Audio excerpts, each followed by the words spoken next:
Haryana and Maharashtra all set for tomorrow's assembly poll. Poll parties leave for their polling stations in all 9 assembly constituencies of Northeast. Indian Army hits terror launch pad and army posts in Pakistan-occupied Kashmir in retaliation to unprovoked ceasefire violation. President Ramnath Kovind unveils bust of Mahatma Gandhi at Manila in Philippines.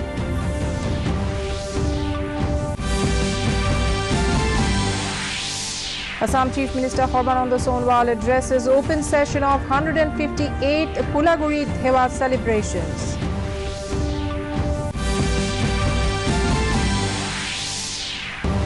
And bad light brings about early end to the second day's play in the third and final cricket test between India and South Africa at Ranchi.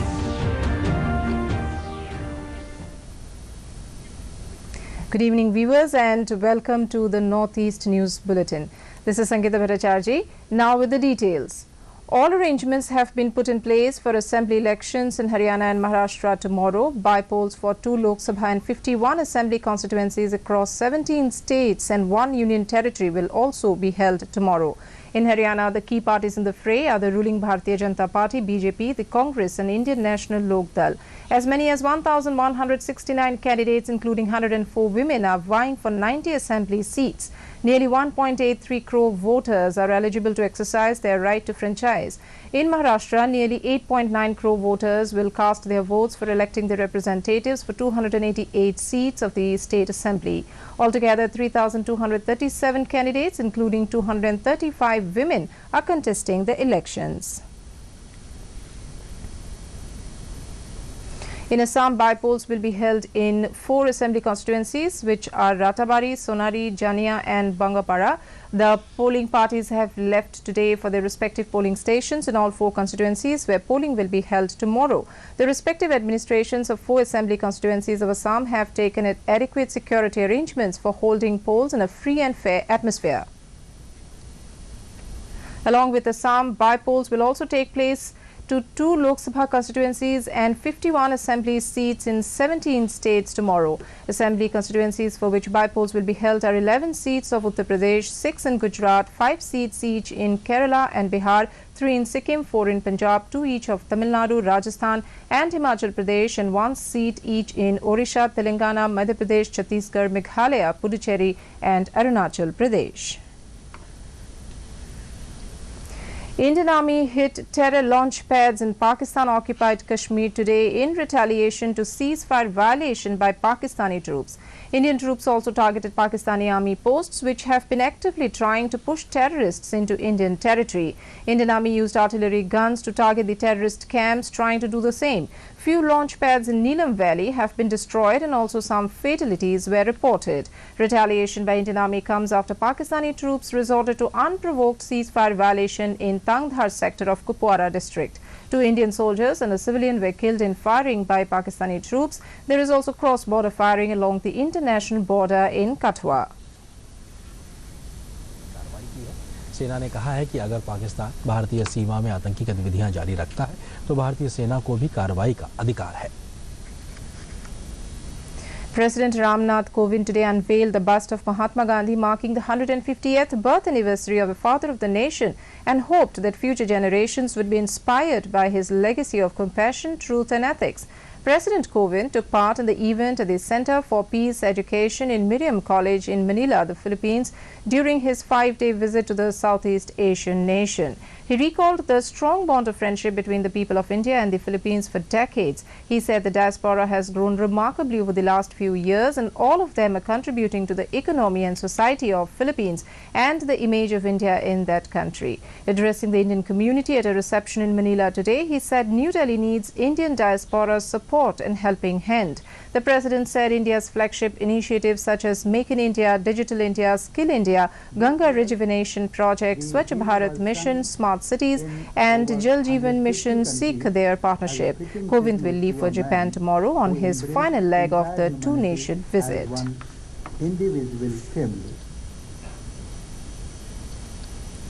Union Minister of State for Home Affairs Nityanand Rai made his maiden visit to the Assam Rifles headquarters at Shillong on Saturday on the occasion of the annual Assam Rifles Commanders Conference.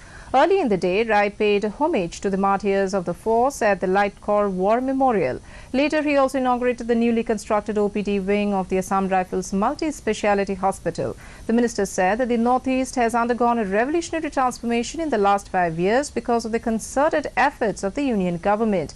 Northeast is today competing both at national and international level in different spheres, and there has been efforts to bring this region at par with the rest of the country, be it sports, art and culture, infrastructure, production of essential commodities, education, industrial development, among others, he added. Assam Chief Minister Sarbananda Sonowal hoped that the farmers of Assam can occupy their position in world competitive market by increasing their production with the use of modern technology.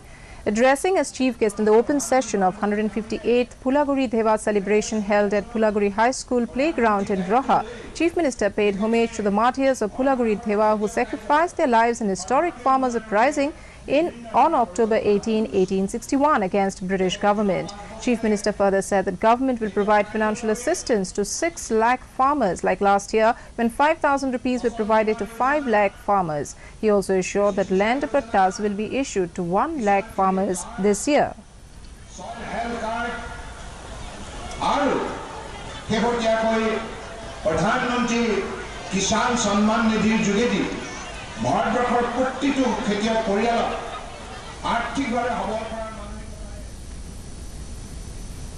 Manipur Deputy Chief Minister Yumnam Joykumar Singh released a project report on disaster management system of Manipur at his office chamber in Manipur Secretariat in Imphal on Saturday.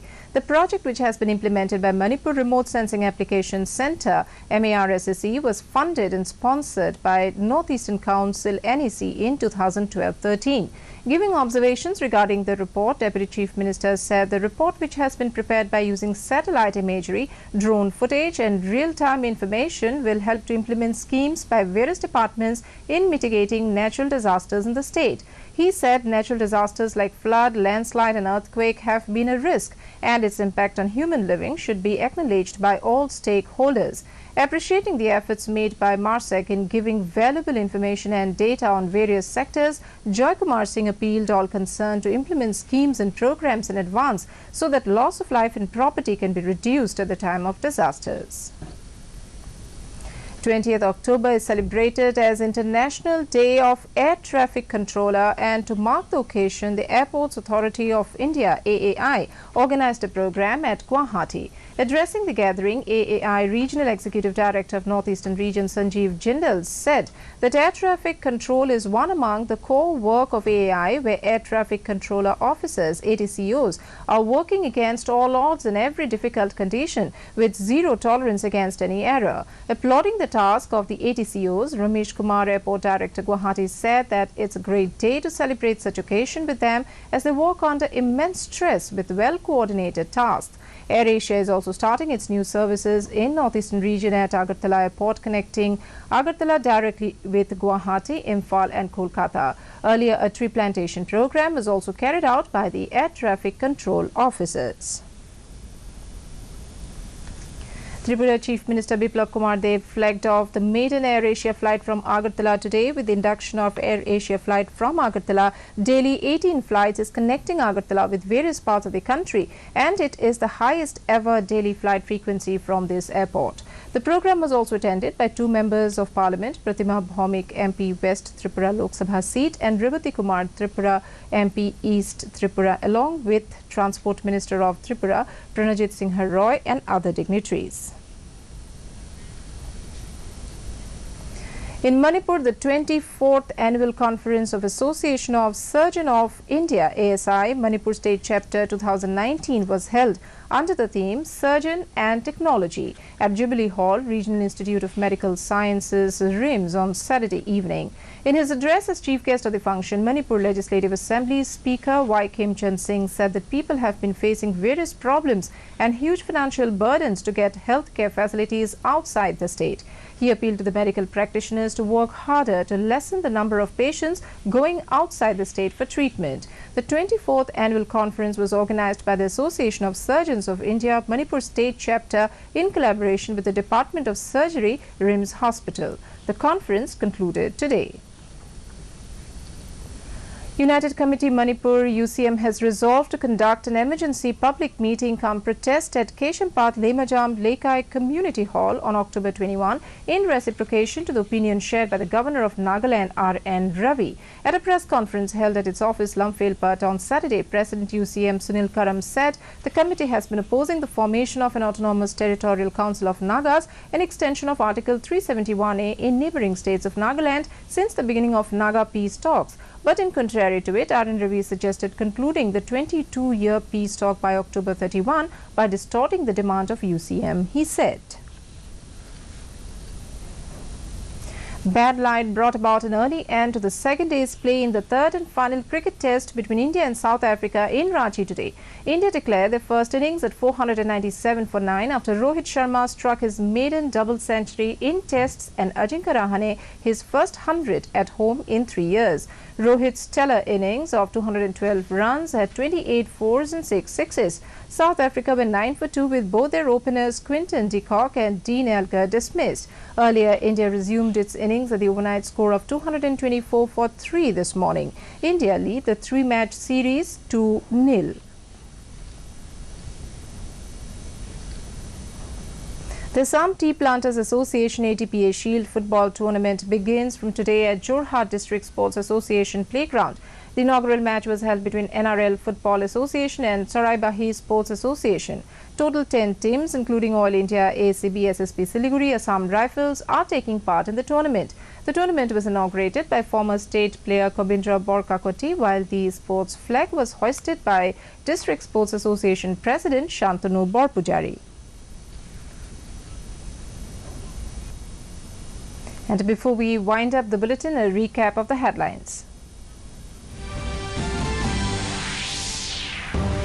Haryana and Maharashtra all set for tomorrow's assembly poll. Poll parties leave for their polling stations in all 9 assembly constituencies of Northeast. Indian Army hits terror launchpad and army posts in Pakistan-occupied Kashmir in retaliation to unprovoked ceasefire violation. President Ramnath Kovind unveils a bust of Mahatma Gandhi at Manila in Philippines.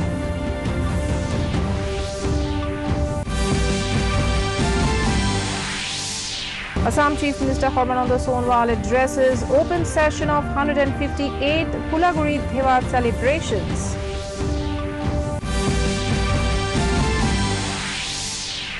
And bad light brings about early end to the second day's play in the third and final cricket test between India and South Africa at Ranchi.